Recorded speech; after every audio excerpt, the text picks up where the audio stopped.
Здравствуйте, уважаемые зрители! Представляем анонс четверговой толстушки Якутии. Итак, что вас ждет на страницах нашей газеты 28 января?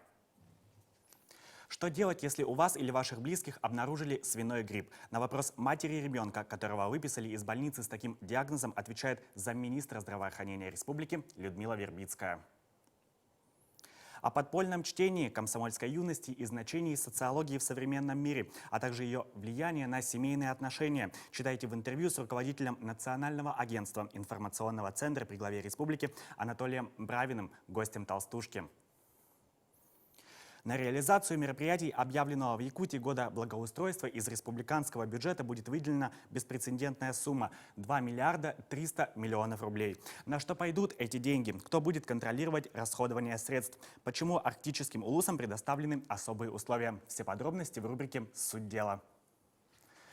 Помимо этого, в толстушке будет много интересных материалов на самые разные темы, от политических до житейских. Все о главном, главное обо всем. Читайте газету «Якутия».